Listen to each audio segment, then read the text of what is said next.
지난 주일부터 사사기 말씀 읽기 시작했는데요.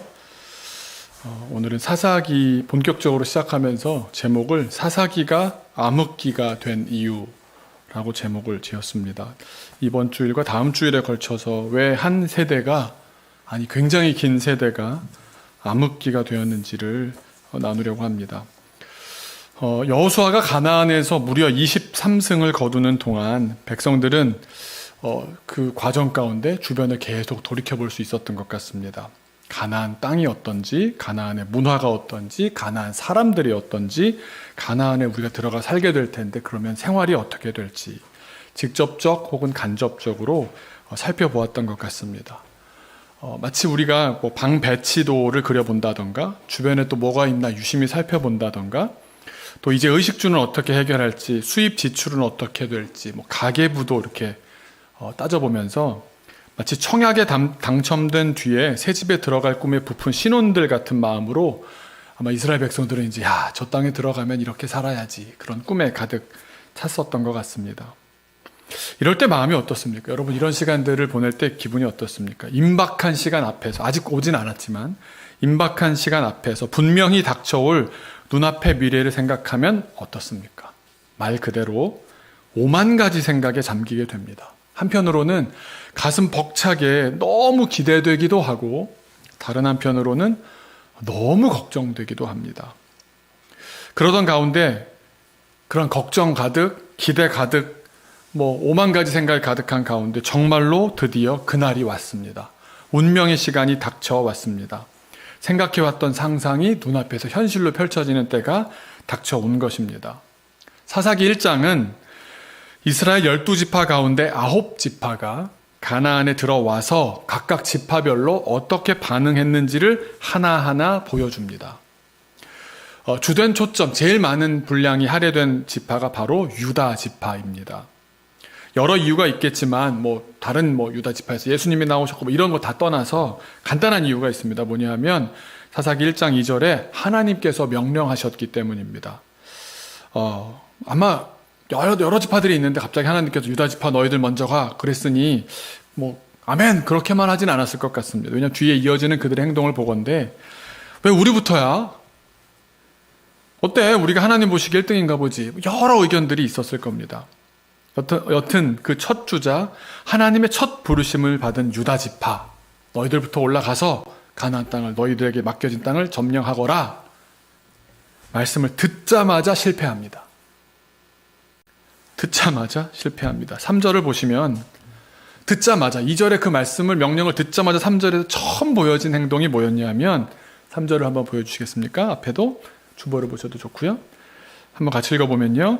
유다가 그의 형제 시므온에게 이르되 내가 제비 뽑아 얻은 땅에 나와 함께 올라가서 가나안 족속과 싸우자. 그리하면 나도 네가 제비 뽑아 얻은 땅에 함께 가리라 하니 이에 시므온이 그와 함께 가니라. 요즘 표현으로 하면 이게 뭡니까? 협공입니다. 협공은 군사적으로 매우 합리적인 방법입니다. 그런데 영적으로는 어떨까요? 신실하지 못한 행동이었습니다. 가나안 입성 후에 첫 명령으로 2절에서 유다가 올라갈지니라 분명히 말씀하셨는데, 그러면서도 또 걱정할까봐 하나님께서는 이어서 2절에 뭐라고 말씀하셨습니까? 내가 유다의 손에 넘겨주었노라 라고 분명하고도 정확하게 말씀하셨는데, 유다는 임의적으로 자기 마음대로 변경해버립니다. 가기는 갑니다만 혼자 가질 않았습니다. 요즘식으로 표현한다면 부분 변경 후에 임의대로 순종합니다. 오늘은 이것을 절반의 순종이라고 표현하고자 합니다. 그런 절반의 순종, 불완전한 순종에도 하나님은 어떤 입장이실 것 같습니까? 여러분, 우리가 절반만 순종한다고 하나님께서 절반만 응답하시는 분이 아니십니다. 하나님께서는 그 순종에도 약속대로 응답하십니다. 4절을 보시면 보여주고요. 유다가 올라가매 여호와께서 가나안 족속과 브리스 족속을 그들의 손에 넘겨주십니다. 그들이 베색에서 10,000명을 죽였다. 아주 진멸하는 광경이 펼쳐집니다. 두 지파 연합군은 원주민을 무찔렀던 겁니다. 그리고 이어지는 구절의 내용들을 제가 말씀드리자면 그 부족의 지도자였던 아도니베섹이란 사람을 처단합니다. 그를 어떻게 처단했고 또 그를 데리고 가다 그가 데려가는 중에 죽었던 이야기가 나오는데 중요한 점이 있습니다. 7절을 보시면 이 아도니베섹이란 사람이 잡혀서 끌려가다가 이렇게 고백합니다. 뭐냐면 7절을 한번 보시면 중간에 이렇게 나옵니다. 하나님이 내가 행한 대로 내게 갚으심이로다. 가나안 주민의 첫 고백입니다. 자신이 이런 심판을 받아도 마땅하다는 사실을 인정하는 겁니다.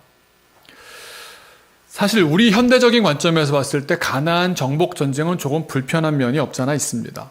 마치 러시아가 우크라이나를 침공한 것과 같지 않냐 생각할 수도 있겠습니다. 그런데 많이 다릅니다. 아주 다릅니다. 부당한 전쟁의 끝까지 맞서는 우크라이나 국민들과 달리 가나안 사람들은 이렇게 이스라엘에게 당하게 된 이 결과는 결국 자업자득이었다고, 자기들이 지은 죄의 결과라는 사실을 인정하고 받아들였다는 겁니다. 그런 날이 올 줄 알고 있었는지 모르겠습니다.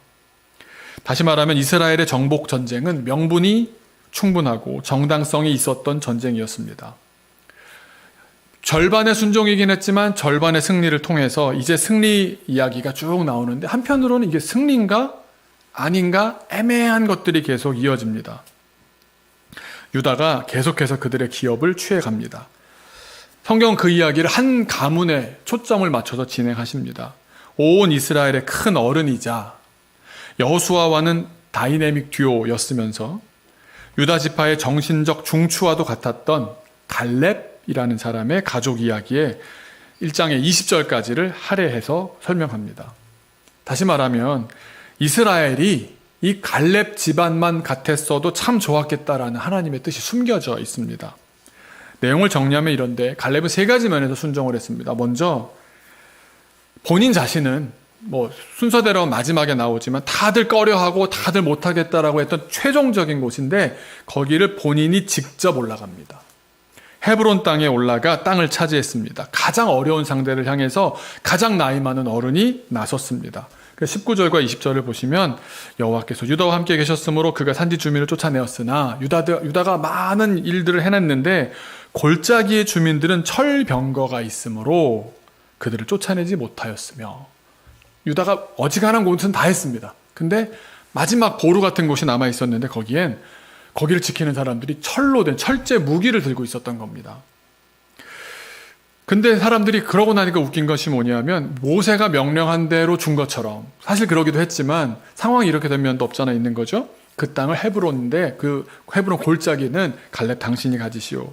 근데 갈렙은 그것도 감사하게 받고, 왜냐하면 상황이 이래서 받은 것도 있지만 모세 때 하나님께서 모세를 통해서 주셨으니까 받고서는 그가 거기서 그 강하다는 안악의 세 아들을 쫓아냅니다. 그러니까 본인부터가 순종하는 겁니다. 본인부터 순종하는 겁니다. 역사가 바뀌려면 본인부터 전적인 순종을 해야 됩니다. 두 번째는 자녀 교육을 참 잘했습니다. 사사기 전체를 보면요, 자녀 교육 잘하는 말씀이 한 구절도 안 나오는데요, 사사기를 읽는 모든 사람들이 자녀 교육 잘못하면 이 꼴 나는구나라고 다 얘기합니다. 그걸 그냥 느낄 수밖에 없는 구절들이 계속 나오는데 딱 꼬집어서 자녀 교육을 다음 세대에게 전승을 이런 말이 전혀 안 나옵니다. 참 신기합니다. 그런데 갈렙에게서 아이디어를 하나 얻을 수 있습니다. 처음에 유다 지파가 이제 올라가게 되었을 때 12절에 보시면 공략하기 좀 어려운 지역이어서 그랬을 것 같은데요, 기럇 세벨이라는 곳이 있었습니다. 그곳이 어려웠는지 이곳을 점령하는 자에게 딸을 주겠다라고 말합니다. 그러고 보면 갈렙 당신이 올라가면 될 것을 이라고 생각할 수도 있겠지만 왜 기회를 미뤘을까요? 물론 갈렙 스스로도 올라갈 수 있었던 사람이라는 건 이미 보지 않았습니까?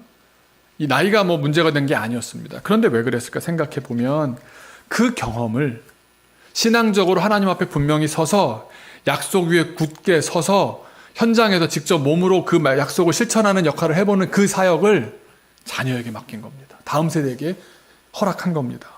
그랬더니 우리는 그런 걸 보면 딸이 많이 예뻤나 봐 이런 거에 집중하잖아요. 정말 예쁘니까 덤벼들어서, 그게 아니라 성경이 말하는 어떤 관점은 이겁니다. 갈렙의 조카였던, 그 당시에는 이제 같은 가족끼리 결혼을 많이 했으니까요, 온니엘이라는 사람이 나서서 선봉에 나서고 그 말씀대로 모세와 여호수아에 이어서 갈렙에 이어서 온니엘이 성공합니다. 그 모습을 딸인, 이름이 악사인데요, 딸이 하나님이 함께 하시면 승리한다는 사실을 눈으로 확인할 수 있었던 겁니다. 그리고 그 결과 결혼합니다. 그 결과 그 허락된 결혼도 받아들입니다. 그리고 내가 열심히 살기 위해서 아버지에게 나한테 우물도 주십시오, 저것도 주십시오 요청을 합니다. 준비된 사람이 달라는 것은 아름다운 일입니다. 딸도 하나님의 뜻도 순종하고 아버지의 뜻도 받아들입니다. 이렇게 신앙이 전수됩니다. 그리고 세 번째로 본인도 딸도, 그리고 이어서 본인과 딸의 순종을 통해서 어떤 일이 벌어지느냐? 가문을 이어갈 사위가 들어옵니다. 그게 온니엘이었죠. 어떻게 되었습니까? 말씀대로 이스라엘의 선봉에 서서 말씀에 순종했고 승리했던 온니엘은 나중에는 이 사사기 전체에서 첫 번째로 세워지는 사사가 됩니다. 대충 우리가 사사를 12명이다 라고 얘기하는데요, 욕 안 먹은 사사가 한 2명 정도밖에 없습니다. 그 한 사람이 온니엘이고요, 또 한 사람 드보라이긴 한데, 온니엘 처음 세워진 사사로, 왜냐하면 선대의 유지를 잘 받들고 있던 사람을 찾고 찾는 중에 딱 한 사람 남은 사람이 온니엘이었던 겁니다. 그러니까 아버지와 딸과 사위에 이르기까지 본인 스스로가 믿음의 좋은 본보기로 살아내었고, 자녀들에게도 믿음으로 도전하게 해서 자기 믿음으로 주님을 바라보게 했을 때 하나님께서는 그 가문에게 민족의 다음 세대를 맡기셨던 겁니다. 다 이렇게 갈렙처럼 살아줬더라면 사사기는 암흑기가 되지 않았을 터인데, 그 뒤로는 이야기가 많이 달라집니다.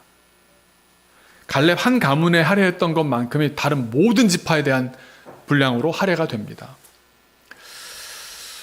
사사기가 암흑기가 된 결정적인 이유가 2가지 있는데요, 그걸 역으로 얘기하자면 갈렙처럼 안 한 것이 2가지 이유입니다. 갈렙처럼 했더라면 이런 일이 없었을 텐데, 그 2가지 이유 가운데 첫 번째 이유를 나누려고 하는데요, 사사기 시대가 영적으로 암흑기가 되었고 결국 노예나 다름없던 시간을 살게 되었던 결정적인 이유는, 우리에게도 적용하자면 우리의 인생이 빛된 인생이 되지 못하고 어둠 속에서 무언가에 매이고 부침을 심하게 겪는 이유는 바로, 아주 평범한 표현이지만 갈렙처럼 하나님의 말씀에 믿음으로 순종하지 않았기 때문입니다.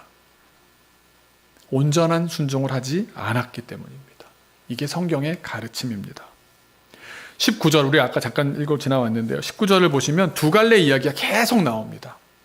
하나는 여호와께서 유다와 함께 계셨다, 하나님은 약속을 지키셨다, 이 이야기가 계속 나옵니다. 다른 한편으로는 유다 지파의 반응이 전혀 다른 방향으로 가고 있다는 것이 보입니다. 한편으로는 유다와 함께 하셨기 때문에 이렇게 승리를 했다라는 게 나오는데, 한편으로는 못하였더라, 안 하였더라가 나옵니다. 말씀드린 대로 골짜기의 주민들에게 철병거가 있기 때문에 쫓아내지 못했다라고 말하지 않습니까? 19절에 유다는 하나님의 지속적인 인도하심 가운데서도 하나님의 힘을 신뢰하지는 않았습니다. 그러면 어떤 작업을 하겠습니까? 여러분, 신뢰가 좀 부족할 때 어떤 일이 벌어지겠습니까? 비교하는 작업을 합니다. 비교하는 작업을 합니다. 절대적인 가치관이 깨지고, 말씀하셨으니까 가는 거야, 계산하지 않고 덤빌 수 있었는데 이 세대가 되니까 달라진 겁니다. 절대적인 가치관이 깨지고 비교하는 상대적 가치관이 그들의 머리를 가득 채웠던 겁니다. 자기와 적을 비교하고 자신들의 힘과 적의 힘을 비교합니다. 그 결과, 그 똑똑한 분석 결과가 무엇입니까? 철병거가 있는 골짜기의 주민들만큼은 우리로선 중과 부적이다, 몰아내지 못한다 라는 결론이었습니다. 여러분, 우리는 세상살이에서 상식적이어야 합니다. 상식적이고 순리적이어야 합니다. 그런데 문제가 생기는 때가 있습니다. 상식적이긴 한데 믿음이 없는 경우입니다. 상식과 믿음의 상관관계가 있는데, 한번 4가지로 한번 나눠봤거든요. 한번 보시겠습니까? 상식 with 믿음. 상식이 있는데 믿음이 살짝 곁들여진 경우, 약간 우리가 이렇게 살고 있지 않나 싶습니다. 믿음이 없다고는 말할 수는 없지만 주로 상식에 의존하는 삶을 살아가는 현대인의 믿음 모습이 이렇지 않을까. 2번째는요, 믿음 with 상식. 믿음이 있는데 상식이 좀 이렇게 상식적이지 않지는 않은, 상식적이기는 한, 주님이 원하시는 게 이런 모습이 아닐까 싶습니다.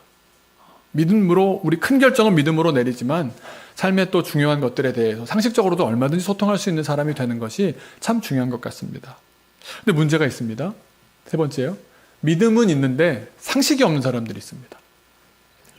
믿음만 있는 사람들, 과도한 믿음, 믿음이 과도하다라는 게 어떤 의미인지 사람마다 생각하는 게 다르겠지만 이건 광신에 가깝겠죠.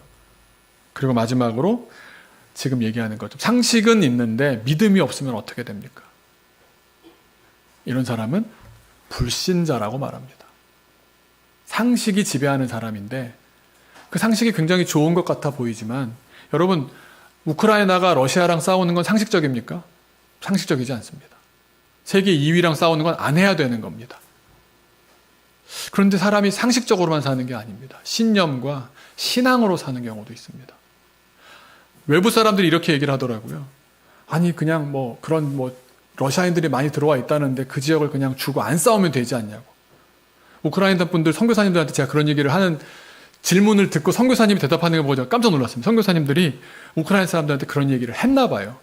본인이 하셨는지 누가 얘기를 했는지 다 이러더라고요. 인천에 중국 사람 많이 산다고 인천을 중국에 주자 그러면 여러분 주겠냐고.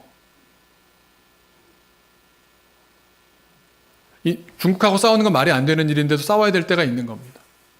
그건 우리의 신념이지 않습니까? 신념이 아니라 신앙은 더합니다. 믿음 없는 상식, 불신입니다. 안타깝게도 유다 지파는 그렇게 하나님이 함께 하셨고 그렇게 하나님이 승리하게 하셨는데도 믿음 없는 상식으로 결정했습니다. 하나님의 관점에서 보자면 유다는 하나님을 신뢰하지 않았던 겁니다. 그 판단은 결국 하나님의 궁극적인 목적까지, 이 가나안 정복을 하게 하셨던 하나님의 궁극적인 목적까지도 망각하게 만듭니다. 뭐냐 하면 타협하지 않아야 했던 가장 결정적인 이유는 하나님을 예배할 수 있는 기업을 안정적으로 확보하는 데에 있었습니다. 땅이 안정이 돼서 거기에 예배하는 공간이 흔들리지 않는 그런 안정감 속에 있었어야 했는데 그러질 못했습니다. 예배할 중심을 세우지 못했습니다. 절반의 순종은 절반의 승리만 가져옵니다. 그러나 절반의 승리라고 해서 마음 놓을 수가 없는 것은 그 승리는 불완전할 뿐만 아니라, 절반이기 때문에 불완전할 뿐만 아니라 긴 시간을 두고 봤을 때 결국 멸망에 이르게 됩니다. 이미 치명적인 불신이 그 안에 시작된 겁니다. 반을 믿었다라고 얘기하지만 하나님 보시는 관점에서 너희들은 반을 안 믿네? 아니, 안 믿네? 이렇게 되는 겁니다. 치명적인 불신이 시작되었기 때문에 멸망의 씨앗은 자라기 시작합니다. 사사기에 계속되는 메시지는 이겁니다. 절반의 순종은 결국 완전한 상실로 이어진다는 메시지입니다. 절반의 순종은 언젠가는 결과적으로 완전한 상실로 이어진다는 메시지입니다. 우리에게 주시는 메시지 아닙니까? 이 정도 괜찮을 것 같아서 이렇게 타협적인 신앙을 꾸준히 유지할 수 있을 것 같은데 어느 시점에 멸망을 맞이할 때가 온다는 겁니다. 아니나 다를까 이미 한 세대가 가기도 전에 바로 유다에 이어서 이 반쪽짜리 순종, 하나님의 약속을 절반만 믿는 태도는 코로나19처럼 엄청나게 전염됩니다. 21절부터 이제 온 민족에게 퍼져나가는 이야기가 36절까지 쫙 나옵니다. 갈렙 이야기가 한 20절 정도 나왔으면 이제 20절 정도는 거의 어쩌면 이렇게 많은 지파들이 다 엉망진창이 되었는지가 나오는 겁니다. 21절을 보시면 베냐민 지파가 여부수족을 쫓아내지 못했고, 여부수족은 가나안의 여러 족속 중에 하나입니다. 22절에서 26절은 긴데요. 정리하자면 요셉의 자손인 지파들은 하나님의 약속을 신뢰하는 대신 한 가나안 사람과 약속을 맺습니다. 좋은 말로 하면 뭡니까 이게? 평화조약입니다. 화친이라고 합니다. 여러분 지금 우크라이나랑 러시아랑 평화조약 맺으면 평화가 됩니까? 이름은 멋있게 평화조약이지만 뭡니까? 다시 싸울 일이 뻔하지 않겠습니까? 인간적인 딜을 해놓고 이름은 멋있게 평화라고 붙여놓지만 평화로울 수가 없는 상황인 겁니다. 27절과 28절의 내용은 므낫세 지파가 여러 잡족으로 구성된 주민들을 쫓아내지 못한 내용. 근데 거기 한 가지 더 하기 시작합니다. 그냥 코로나19 정도가 아니라 오미크론이 이제 나오기 시작합니다. 뭐냐면 쫓아내지 못한 데 그치는 것이 아니라 접해보니까 그 사람들이 강한 사람들인 겁니다. 체력이 좋은 사람들인 겁니다. 탐이 나는 겁니다. 그래서는 그들의 힘을 탐낸 나머지 그들을 쫓아내지 않고 노역을 시키는 노예로 삼기로 결정합니다. 왜냐하면 그 사람들은 그 지역을 잘 아는 사람들이고 힘도 좋으니까 쫓아내느니 노예로 삼는 것이 경제적으로 타당성이 있고 결국 자기들의 수고가 덜 것 아닙니까? 저들이 좀 일을 해줘야 우리가 좀 편하지 않겠냐고. 편의가 순종을 이긴 겁니다. 사람들은 편의롭고자 하지 순종하고자 하지 않습니다. 이런 결정도 오미크론 변이처럼 급속대로 전염되어 가서 이 한 지파가 아니라 다른 지파도 따라하기 시작합니다. 29절 보시면 에브라임이 가나안 족속이 그들 중에 거주하도록 허락한 뒤에 30절 보시면 스불론도 강제 노역을 시키는 것으로 편입시켜버립니다. 33절을 보시면 또 납달리 지파도 가나안 족속이 함께 들어와서 자기들을 위해서 일하도록 만들어 놓습니다. 그러니까 지파마다 조금씩 다른 양상이기는 하지만 함께 사는 방식을 스스로 결정해 가는 겁니다. 31절과 32절을 보시면 아주 참 참혹한데요. 아셀 지파가 나오는데 한술 더 뜹니다. 가나안 족속이 그들 중에 거주하도록 허락한 정도가 아니라 아예 주도권을 내어줍니다. 이스라엘 자손인 아셀 족속이 가나안 족속 가운데 들어가서 살았습니다. 그들의 질서, 가나안인들의 질서는 그대로 두고서 그 안에 우리가 편입되어 사는 겁니다. 납달리 자손들도 마찬가지였습니다. 이젠 그들에게 배우게 되는 겁니다. 그들이 주고 우리는 그들의 세팅대로 살겠다라고 들어간 겁니다. 접고 들어가는 겁니다. 스스로 굽혀버린 셈입니다. 마치 코로나, 오미크론 스텔스 정도가 되어서 전 국민이 감염되어 버린 상황 같습니다. 마지막으로 단 지파가 나오는데 가장 추합니다. 34, 35, 36절에 나오는 내용인데요. 하나님의 백성이라는 자존감은 이젠 온데간데 없고 땅바닥에 내팽개쳐 버리고 말았습니다. 하나님이 약속하시고 경계를 주신 여기 거하라고 하는 땅에 발도 못 들여놓습니다. 그리고는 저 구석 산지로 몰려서 거기에 자리를 잡습니다. 왜 그런가 봤더니 그 땅을 지키고 있던 아모리 족속이 배짱을 부리고 결심을 부리고 여기서 떠나지 않겠다 하니까 무서워서 손도 못 대고는 그들에게 차지하지 않은 땅을 찾다 그리 된 겁니다. 더 슬픈 내용은요. 그 아모리 족속이 철병거를 가졌다거나 군사력이 강했다거나 그런 말이 하나도 안 나옵니다. 지레 겁먹은 겁니다. 그러니까 저 믿음 없는 아모리 족속이 그 족속이 의지가 강하구나. 그 족속이 정말 끈기도 많고 용기도 뛰어나구나 라는 사실만 기억됩니다. 요즘식으로 말한다면 예수 믿는 사람들이 천지창조의 하나님, 출애굽의 하나님의 자녀와 같은 백성들이 하나님을 모르는 백성에게 쩔쩔매는 형국이 되어버리고 말았으니 얼마나 초라합니까? 그런데 여러분 더 슬픈 내용이 뭔지 아십니까? 백성들이 이렇게 초라해질 때 이들이 섬기는 하나님은 어떤 대우를 받으실 것 같습니까? 이스라엘은 온전히 신뢰하지도 않았고 온전히 순종하지도 않았습니다. 그래서 그 결과는 절반의 성공, 절반의 승리였습니다. 더 큰 문제는 이스라엘은 이 정도 성공해 놓고서는 괜찮다, 아무 문제 없다라고 생각했다는 점입니다. 시간이 지나면 내 인생이 끝나면 다음 세대의 문제일 뿐이니까 무책임하게 넘겨버린 겁니다. 결과적으로 맞닥뜨린 이스라엘의 현실은 어마어마한 기적과 은혜를 통해 도달한 감격적인 땅 이 가나안에서 우상을 숭배하는 가나안 족속과 나란히 거주하게 되었다는 현실입니다. 이게 이런 비유가 맞을지 모르겠습니다. 요즘 우크라이나 장면들이 많이 나오지 않습니까? 그러면 이렇게 쭉 지나고 너무 평온해 보이는 가운데 민가 사이에 길가에 불발탄 같은 게 큰 게 박혀 있더라고요. 괜찮습니까? 그냥 두고 살아도 됩니까? 당장 안 터지니까 괜찮다라고 생각하겠습니까? 이게 우상입니다. 우상들이 사사기 1장 때까지만 해도 큰 문제 없는 듯 잠복해 있었지만 이게 결국 앞으로 200년, 250년의 시간 동안 이스라엘 백성의 삶에 예기치 못한 순간에 예상하지 못한 곳에서 터지고 폭발하면서 수많은 사상자를 내게 됩니다. 민족을 통째로 흔들어 놓고 맙니다.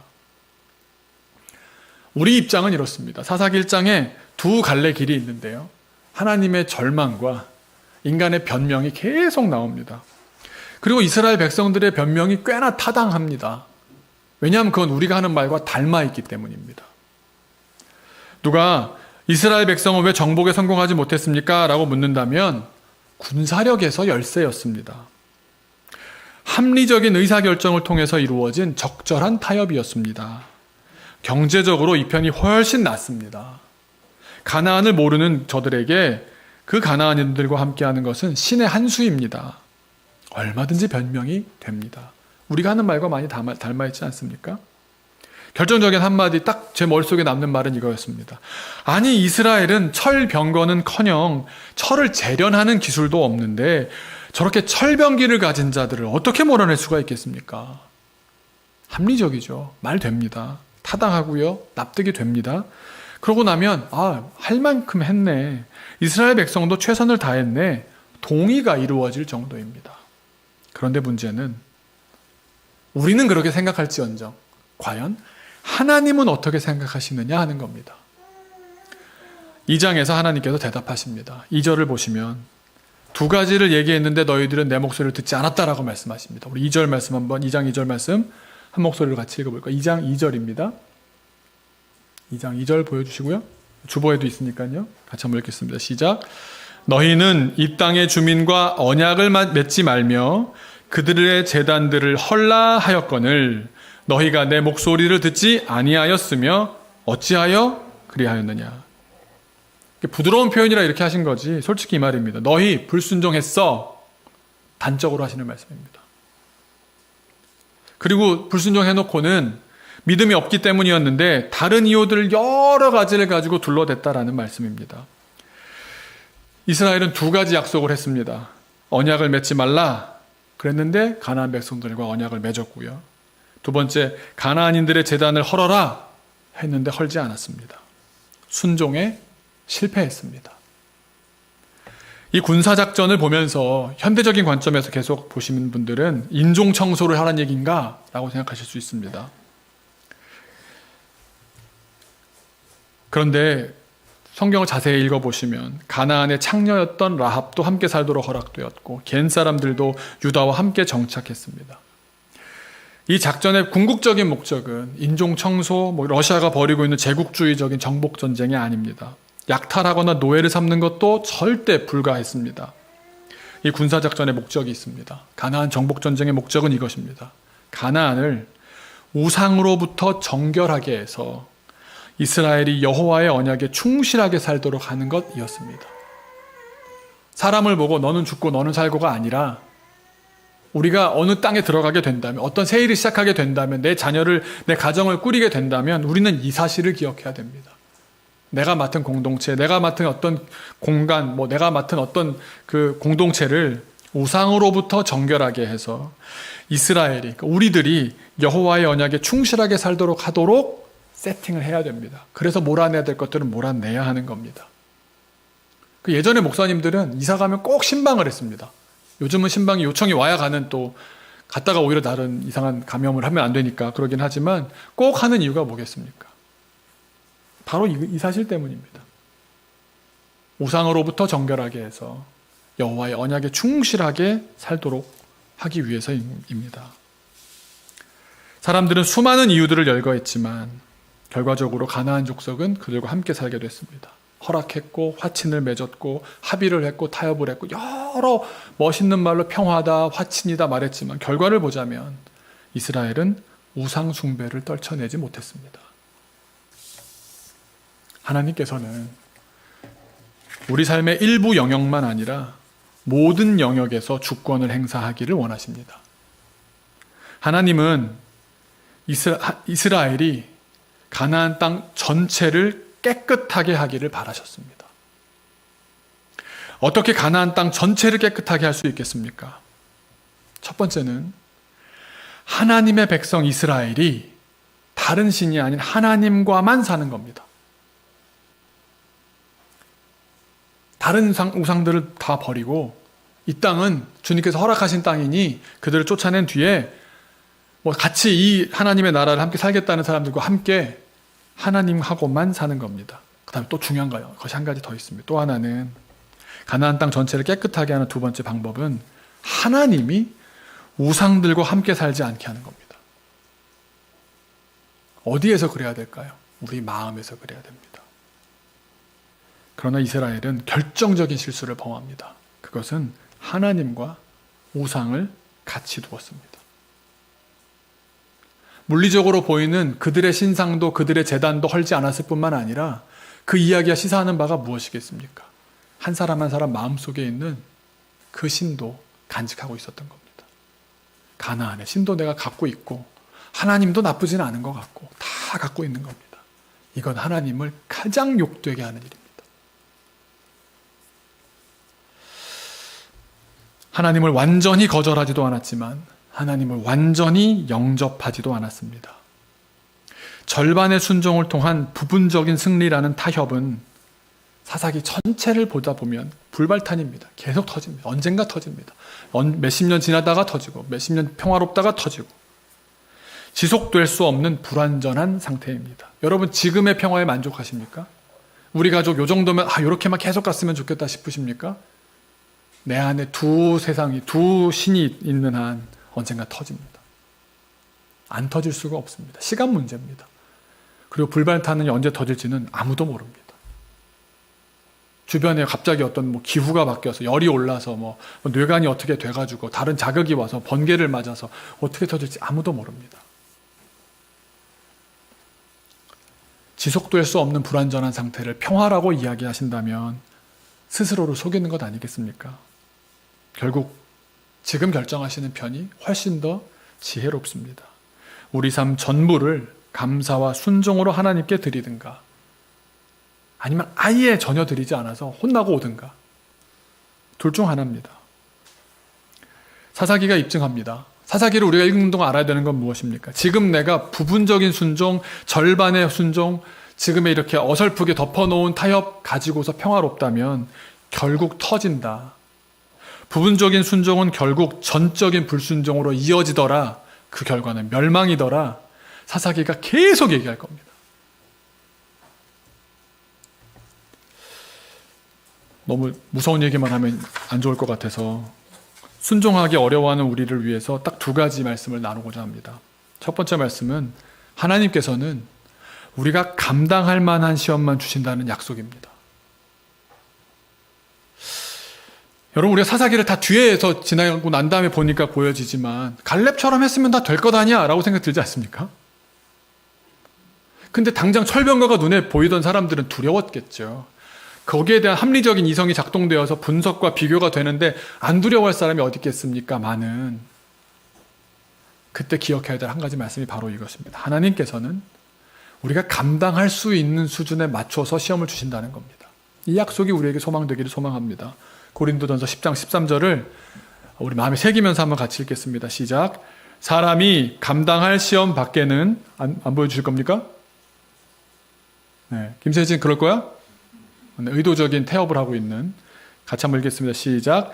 사람이 감당할 시험 밖에는 너희가 당한 것이 없나니 오직 하나님은 미쁘사 너희가 감당하지 못할 시험 당함을 허락하지 아니하시고 시험 당할 즈음에 또한 피할 길을 내사 너희로 능히 감당하게 하시느니라. 아멘. 하나님은 우리를 순종할 수 없는 자리에 절대 두지 않으실 겁니다. 우리가 정말로 할 수 없는 순간 절대로 찾아오지 않을 겁니다. 이스라엘 백성들이 뭐라고 그랬습니까? 지속적으로 이런 말을 했습니다. 못했습니다. 할 수 없던데요? 어떻게 그걸 합니까? 그런데 하나님께서는 계속 정반대로 표현합니다. 이스라엘은 정복할 수가 없었습니다. 쫓아내지 못했습니다라고 말하지만 하나님께서는 너희가 쫓아내지 않았다라고 말씀하십니다. 하나님께서 그렇게 말씀하시는 이유가 무엇이겠습니까? 너희가 순종하였더라면 내가 함께 하는데 내가 이기게 했을 텐데 너희가 순종하지 않는 것은 왜 돌아보지 않느냐? 이 말씀 아니겠습니까? 감당할 만한 시험만 주시는 주님을 신뢰하시기 바랍니다. 하나님도 우리를 너무 잘 아셔서요. 큰 거 잘 안 맡기십니다. 그러시지 않던가요? 우리 신앙을 아시는 주님께서 우리에게 막 나라를 구원하라 이런 거 잘 안 맡기시지 않습니까? 잘 안 맡깁니다. 할 수 있는 것, 내 자녀도 힘들죠. 우리 가정도 힘들고 우리 사업도 힘들죠. 할 수 있기 때문에 주신 줄로 믿으시기 바랍니다. 거기서부터 시작하는 겁니다. 두 번째는 성경이 누누이 하나님께서 누누이 하시는 말씀이 있습니다. 순종하기 어려워하는 우리들에게 순종할 수 있다라는 힘을 주시는 말씀은 바로 하나님의 은혜를 기억함으로 살게 된다라는 겁니다. 오늘 사사기 2장 1절도 제가 2장에 많은 이야기를 드렸고 1장에 많은 이야기를 했지만 여호와의 사자가 하나님이 직접 나타나시는데 가끔 여호와의 사자라고 표현이 나옵니다. 길갈에서부터 복임으로 올라와 말하되, 이 내용은 다음 주에 얘기할 것 같은데요. 내용이 중요합니다. 백성들에게 나타나서 지금 한참 딴짓하고 반만 순종하고 있는 사람들 앞에 나서서 이렇게 말씀하시는 겁니다. 내가 너희를 애굽에서 올라오게 했어. 구원했다는 말씀입니다. 나는 너희를 구원했어. 말로만이 아니라 난 실행했어. 너희를 살려냈어. 그리고 내가 너희의 조상들에게 맹세한 땅으로 들어가게 하였으며 약속 지켰어. 나 구원했어. 약속 지켰어. 내가 이르기를 내가 너희와 함께한 언약을 영원히 어기지 아니하리니 난 신실해. 하나님은 계속해서 자신이 어떤 분이시라는 사실을 잊지 말라고 상기시키십니다. 좀 성경을 읽다 보면 아니 이렇게까지 자주 자기 얘기를 하는 무슨 나르시시즘 아니야 하나님은 할 정도로 자기 얘기 굉장히 많이 하십니다. 그 왜 그럴까요? 부모님도 똑같은 말을 계속하는 이유가 뭡니까? 좀 표현이 좀 하시면 안 들어 처먹으니까 그렇지 않습니까? 우리가 그런 겁니다. 하나님이 계속 말씀하셔야 될 정도로 우리는 또 안 듣습니다. 또 안 듣습니다. 또 말씀하시고 또 말씀하시는 겁니다. 내가 너희를 구원하였고 내가 너희를 창조하였고 내가 너희를 살려줄 것이고 내가 약속을 지금까지 지켜왔고 그렇게 말씀하시는데도 눈앞에 철병거가 있으면 못하겠는데요. 제가 생각을 해봤는데요. 이러고 있는 꼴 아닙니까? 하나님은 창조의 하나님이시오 출애굽의 하나님이십니다. 나를 만드신 하나님이시오 나를 살리신 하나님이십니다. 이 은혜를 깊이 깨닫고 기억할 때에야 비로소 우리는 지금 고난, 지금 복잡한 비교 상황 속에서도 무엇이 우상이고 무엇이 진리인지 구별할 수 있습니다. 우리 불순종의 뿌리가 무엇일까요? 우리가 불순종하게 되는 그 근원적인 이유, 그 뿌리는 본질적으로 이렇습니다. 우리가 하나님이 누구신지를 까먹는 겁니다. 하나님이 누구신지를 기억하지 못하는 데에 있습니다. 하나님이 누구신지, 하나님이 어떤 분이신지, 지금까지 나에게 어떤 은혜를 주셨는지 기억하고 있다면 우리는 하나님을 전심으로 신뢰하며 감사와 기쁨으로 즐겁게 섬길 줄로 믿습니다. 이게 어렵다는 것을 사사기가 250년 동안 증명할 겁니다. 왜 어려운지, 나의 상황과 많이 닮았네. 어느 사사 때 이야기는 내 이야기 같아. 계속 나올 겁니다. 사사기를 읽는 동안 우리가 붙잡아야 될 것은 저 때 믿음으로 했으면 됐는데 나한테 이런 일이 있으면 나는 이렇게 믿음으로 해야지. 저 사사 같지는 않을 거야. 또 하나님은 이럴 때도 은혜를 주신 걸 보니 사사기 한편으로 계속 나오는 거는요. 인간은 계속 또 타락하고 또 타락하는데요. 그럴 때마다 하나님께 응답 부르짖고 부르짖으면 하나님은 또 응답하시고 또 응답하십니다. 이게 참 아름답지 않은 반복이 계속 일어납니다. 그런데 하나님께서는 계속 응답하십니다. 계속 응답하십니다. 즐겁게 순종하며 주님을 기대하는 우리 모두가 되기를 주님의 이름으로 축원합니다. 같이 기도하겠습니다.